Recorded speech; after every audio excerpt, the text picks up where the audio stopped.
I, a 32-year-old male, am a software engineer at a mid-sized tech company in Seattle.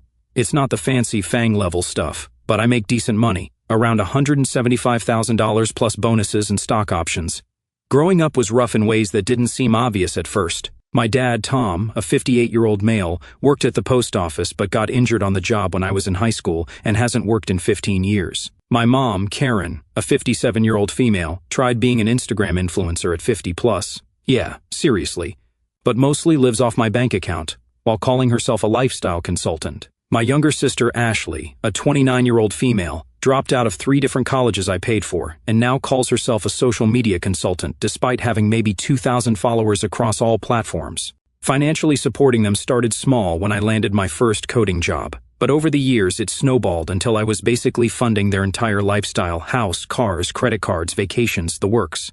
I kept telling myself it was temporary, that they'd get back on their feet, but deep down, I knew they were just using me. So, I guess I should start with the night everything blew up. My dad's 58th birthday dinner. My mom picked this crazy expensive steakhouse called the Capitol Grill, where the cheapest steak was like $85. Not because my dad even liked the food, but because of the ambiance. Valet parking, dim lights, waiters that bow like you're royalty. That kind of place where they don't even put prices on the women's menus, which was a joke since I was the one paying anyway. The bill would easily hit $2,000 plus with the wine they were ordering. I showed up like 25 minutes late. I didn't do it on purpose, but I didn't exactly rush either. After spending 14 hours debugging some VP's urgent project that could have waited until Monday. When I walked in, they were already demolishing appetizers that probably cost more than what most people spend on groceries for a week. Mom gave me this dismissive wave like I was some random busboy. Dad didn't even look up from his plate. Ashley glanced at her phone like I'd interrupted something important on TikTok. There were about 14 people at the table, some cousins, a couple of aunts, my mom's life coach, Diane, who charges mom $200 an hour for advice like manifest your truth, and 3 women I'd never seen before, who were probably just there to tell mom how fierce her new $400 haircut looked.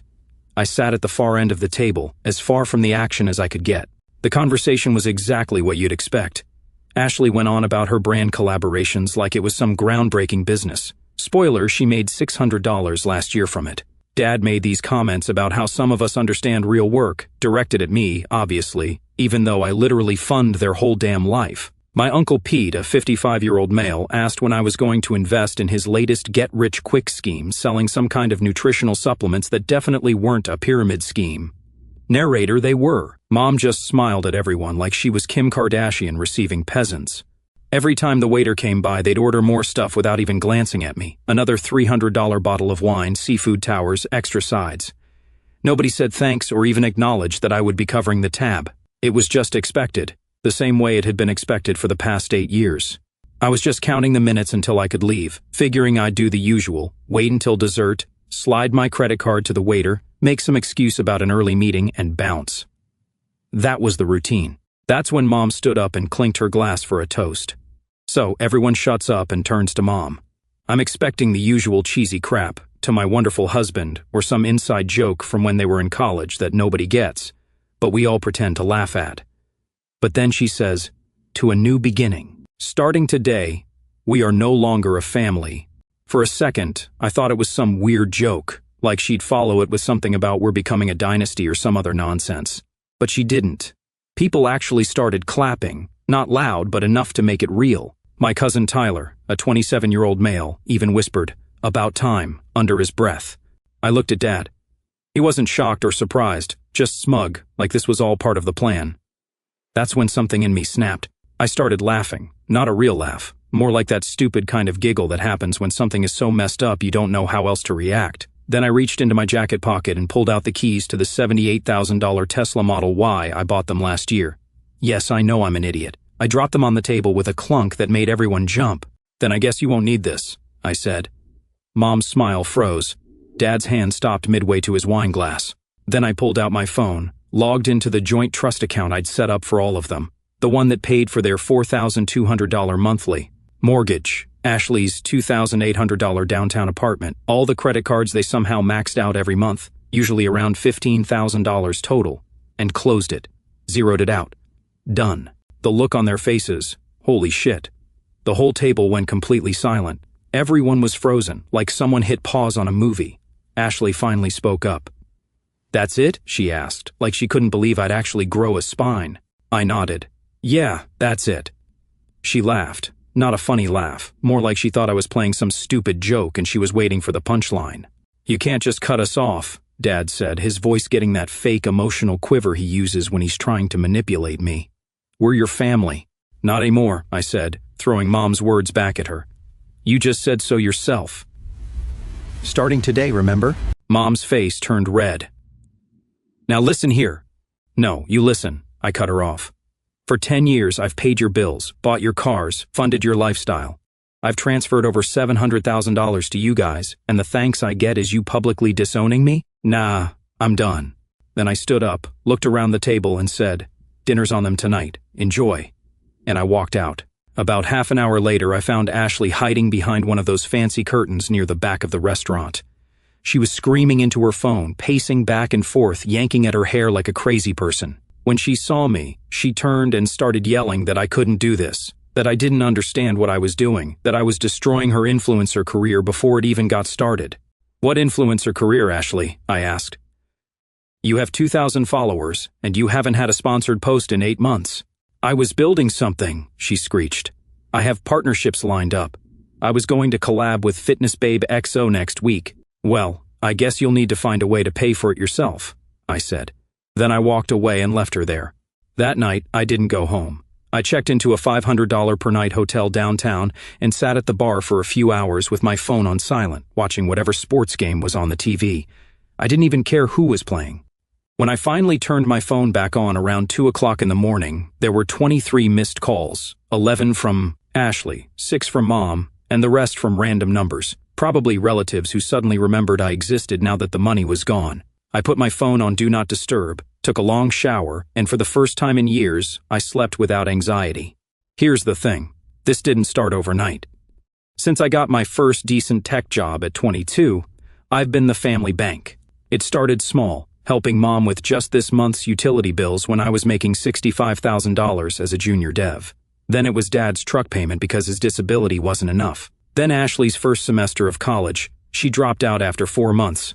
Then their mortgage when they were about to get foreclosed on. Every time there was some story about how it was the last time they'd need help. Every time there was some promise about how they were getting back on their feet. Every time they'd be calling again within weeks.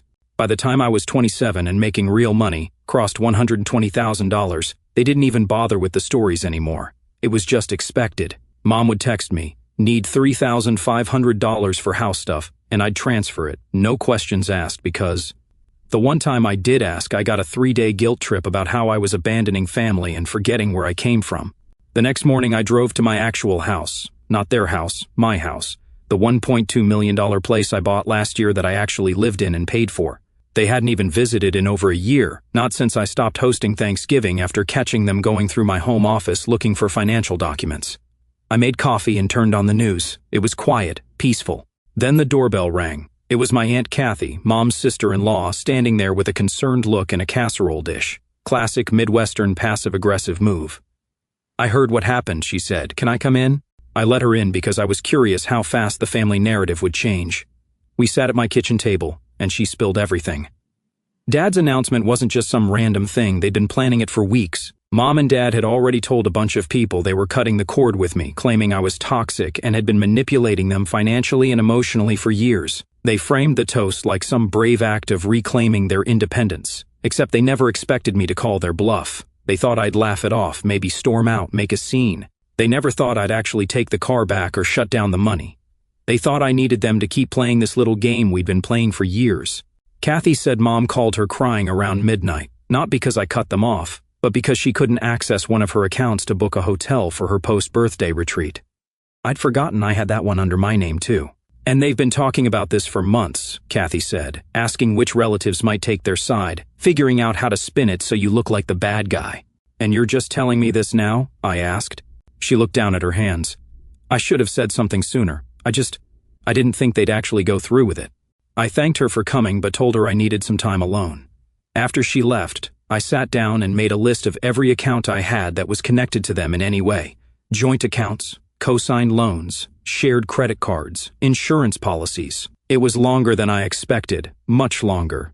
2 days after the dinner, I got served papers at my office, a formal notice saying Mom and Dad were suing me for financial abuse of elderly dependents. The lawsuit claimed $840,000 in damages. I almost laughed out loud when I read it.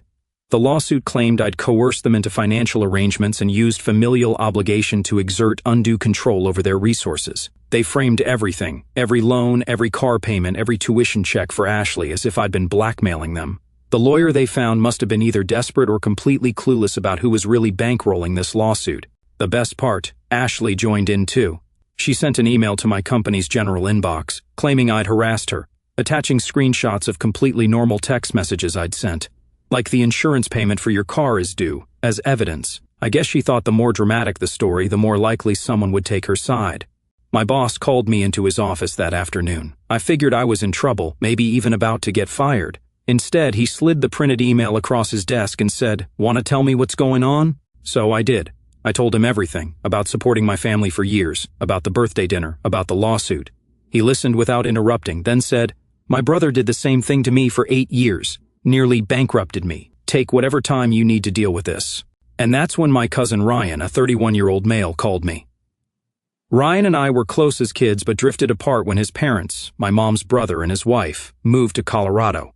He'd become a paralegal at a decent law firm and somehow heard about the lawsuit. "Dude, what the actual hell is happening with Aunt Karen and Uncle Tom?" he asked. I gave him the short version. He was quiet for a minute, then said, "You know they tried to get my parents to join the lawsuit? Told them you'd been stealing from the whole family for years." My dad told them to get bent. Then he offered to help. Said he'd seen this kind of thing before. Families trying to weaponize the legal system to keep the money flowing. He said he'd make some calls, see what he could find out. 3 days later, Ryan sent me a text. "Check your email. You're going to want to see this." The email contained audio recordings, not just one or two, dozens of them. My mom on calls with various family members over the past 2 years talking about me. "Mike's making stupid money now. We just need to keep him feeling guilty. We've got a system." Tom plays the angry dad. I cry a little. Ashley shows him some fake job application, and boom, another $10,000. "He's such a sucker for the family. If he ever grows a pair, we're screwed." Turns out Ryan's mom, my Aunt Kathy, had been recording these calls because she was worried about how they were treating me but didn't know how to bring it up. When the lawsuit happened, she gave everything to Ryan. I didn't respond publicly to the lawsuit. I didn't post anything on social media or try to defend myself. But I started building a case. Bank statements showing over $490,000 in transfers over 5 years. Voice. Recordings. Text messages where Mom asked for money for emergency roof repairs, and then posted vacation photos from Cancun the next week. But then something happened I didn't expect. Ryan, who had always been the quiet, play-by-the-rules guy, posted a detailed thread on Twitter, just laying out what financial abuse really looks like when your cousin gets scapegoated by his entire family after being their ATM for 10 years. It blew up, like really blew up. Over 700,000 views in a day. He didn't name names, but people started piecing it together. Internet detectives found Ashley's Instagram and TikTok accounts and dragged her so hard she had to make everything private within 48 hours. One commenter found a post from 6 months ago where she'd bragged about getting my brother to fund my lifestyle and how she hadn't had a real job in 3 years. The internet did its thing, and suddenly her DMs were flooded with people calling her a leech. The lawsuit got withdrawn, but Mom and Dad weren't done. They started visiting relatives one by one, not to apologize but to poison the well, saying I'd lost my mind, that I was cruel and vindictive, that I used money to punish love. But this time, people weren't buying it. And suddenly the phone calls I got weren't demands for money, they were apologies. "I don't know what's gotten into your aunt and uncle. I always thought something was off, but I didn't want to say anything. I'm ashamed I stayed quiet so long." My Uncle Steve, Dad's younger brother, even sent me a lengthy email detailing how Dad had tried to borrow $25,000 from him last year, claiming it was for medical bills. Steve found out later it was actually for a timeshare in Florida. "I should have warned you," he wrote. "I just didn't want to get in the middle of family drama." It got weirdly quiet after the lawsuit was dropped, like a storm that suddenly disappeared but left everyone standing around waiting for the next crack of thunder. Mom and Dad stopped calling. Ashley went MIA online. I almost thought they'd finally gotten the message. But I knew them. Silence wasn't surrender, it was preparation. I didn't wait for whatever they were planning next. The funny thing about people who pretend to be independent is they always forget how many strings they've allowed someone else to hold. I started small and surgical. The Tesla was already gone, But I didn't just keep the money. I bought a 2008 Honda Civic for $4,500 cash and had it delivered to their driveway with a bow and a card that said, "Let's see how free you really are." They didn't thank me, but they didn't send it back either. Then I canceled the family phone plan that cost me $380 a month. Turns out, none of them realized how much of their lives were tied to those phone numbers. Ashley lost access to all her social media accounts in one sweep because they were linked to that number. Mom couldn't get into her email, where she kept all her password recovery info. Dad missed 3 golf outings with his buddies because nobody could reach him. I waited 3 days, then sent Ashley a screenshot of a message she'd posted 2 years ago, begging me to help her set up her business line because she didn't understand contracts. Next came their streaming services: Netflix, Hulu, HBO Max, Disney Plus, Amazon Prime, Spotify Premium Family Plan, all canceled. Their smart home devices that were linked to my accounts deactivated. The grocery delivery service they'd been using, account closed. But that was just the warm-up. The real hit came with the mortgage I'd co-signed years ago because Dad's credit was garbage, like 520 score garbage, and Mom cried about losing the house her kids grew up in. I had a clause in the paperwork, a quiet one my lawyer suggested when I set it up. It said that if either party severed familial ties publicly, the agreement could be dissolved and repayment accelerated. It took less than 5 minutes to activate. Now they owed the bank a full payoff of $387,000 in 30 days. And that's when the real panic started. Mom called first. I didn't answer. She left a voicemail that started off calm, then cracked halfway through into something about betrayal. Dad showed up at my office. My assistant called and said some guy was downstairs yelling that I was destroying my own blood. I told her to call building security. When they escorted him out, he looked straight at the security camera in the lobby and gave it the finger. I clipped that footage and texted it to him. New family photo. But I wasn't done. Not even close. The thing about supporting someone financially for a decade is that you end up with a lot of access to their personal information. I knew their social security numbers, birth dates, mother's maiden names, all the stuff you need for identity verification. Not because I was snooping, but because I'd filled out countless forms for them over the years. I used that information to check their credit reports. What I found made my blood boil. Remember my cousin Ryan?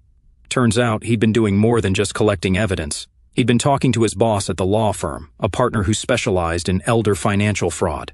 They were interested in my case, not to defend me, but to use my family as an example. They've seen this pattern before, Ryan told me over pizza at my place. Adult children who weaponize elder care laws to extort money from successful relatives.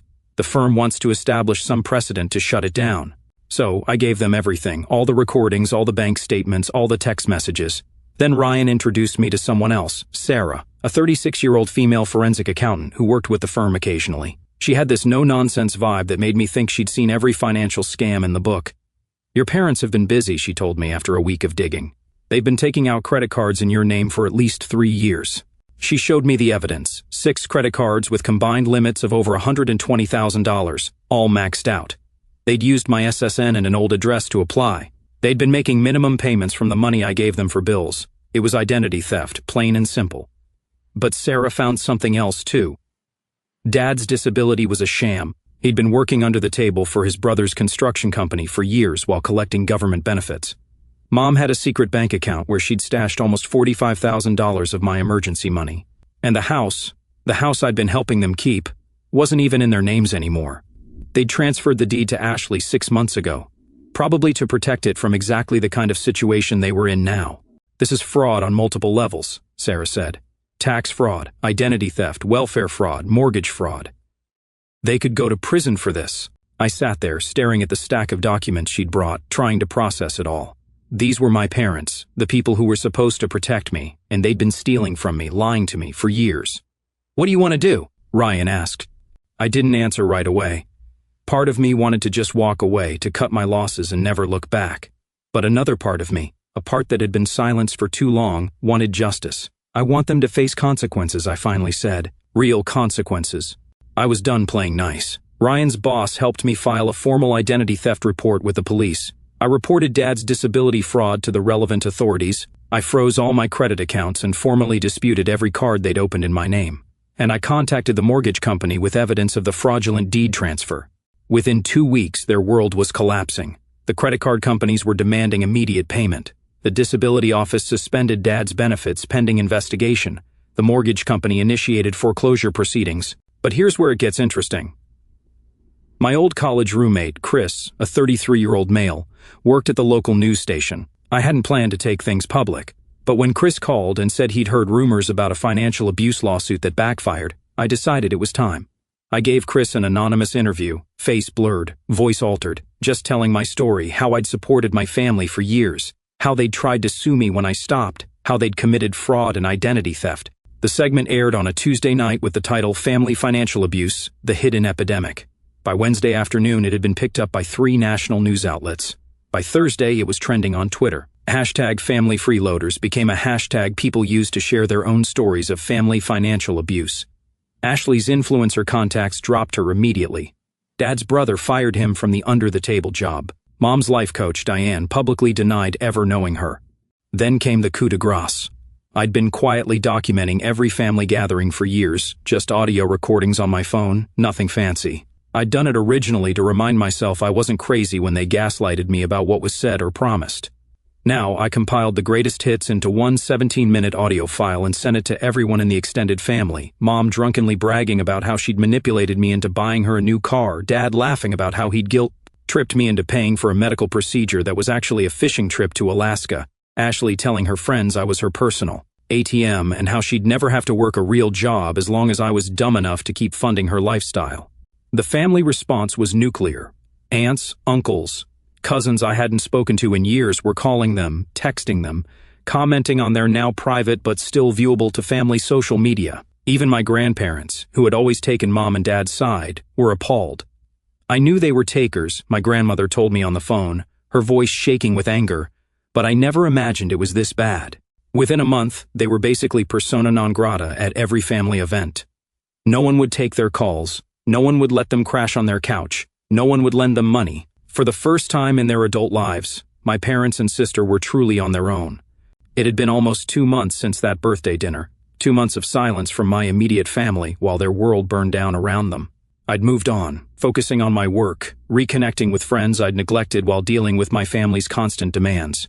I'd even started dating again, something I hadn't had time for in years. Then, on a random Sunday morning, the doorbell rang. It was all 3 of them, Mom, Dad, Ashley, standing on my doorstep like some twisted family portrait. Mom had clearly been crying. Her expensive mascara was smeared. Dad looked like he hadn't slept in days. Ashley was fidgeting with her phone case, not making eye contact. "Can we talk?" Mom asked, her voice small. I almost shut the door in their faces, but curiosity got the better of me. I let them in, but didn't offer them anything to drink, didn't invite them to sit down, just stood in my entryway with my arms crossed. Dad spoke first. "Son, we've made some mistakes." I actually laughed out loud. "Mistakes? You committed felony identity theft. You tried to sue me after I supported you for a decade. You called me, what was it in that lawsuit? Manipulative and abusive. Those aren't mistakes. Those are choices." Ashley started crying, actually sobbing. "They're going to take the house. I have nowhere to go. My followers keep sending me hate messages. I can't even get a job interview because everyone's seen the news story." "Sounds like consequences," I said. Mom stepped forward, reaching for my arm. I stepped back. "Mike, please, we're desperate. Your father's disability has been cut off. They're investigating him for fraud. The credit card companies are threatening to press charges. We could go to jail." "Again, consequences," I said. Dad's face hardened. "You'd let your own parents go to jail after everything we did for you?" And that's when I lost it. 10 years of pent-up rage just exploded. "What exactly did you do for me? Did you pay for my college?" "No, I worked full-time while taking classes."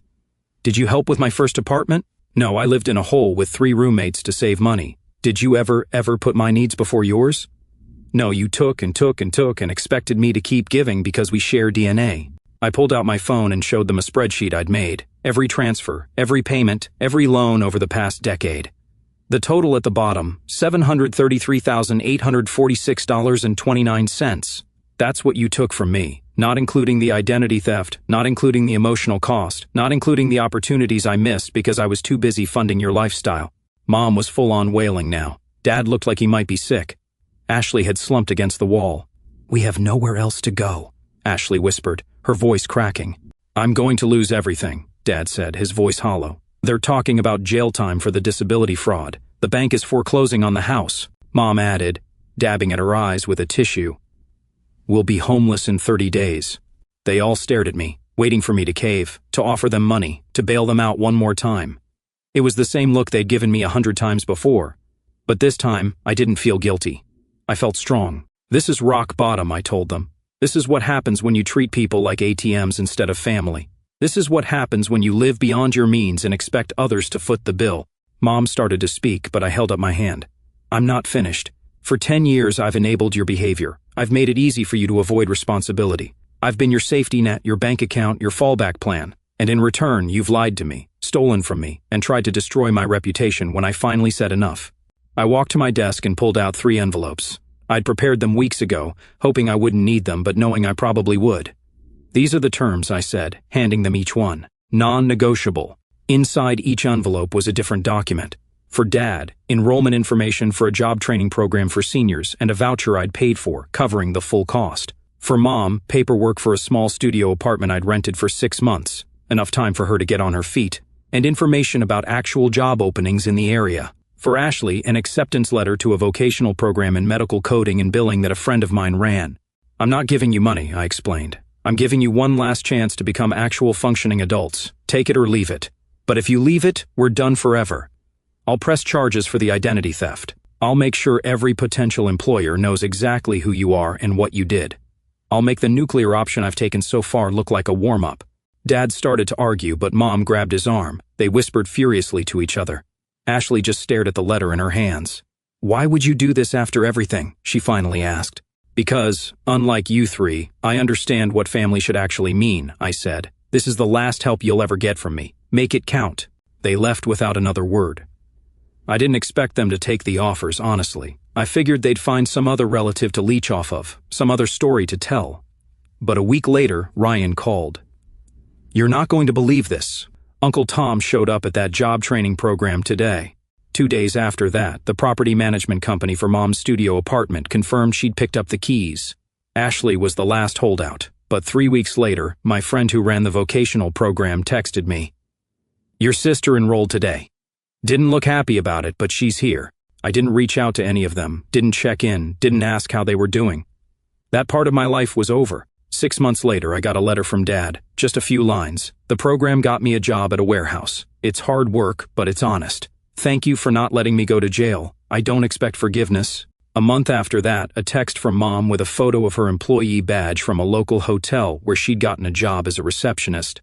Nothing from Ashley until almost a year later when she sent an email. I completed the program. Got a job at a doctor's office. The pay is okay. I still hate that you did this to us, but I'm not living in my car anymore, so I guess that's something. I never responded to any of them. Never will. As for me, I took some of that money I'd been wasting on them and invested it.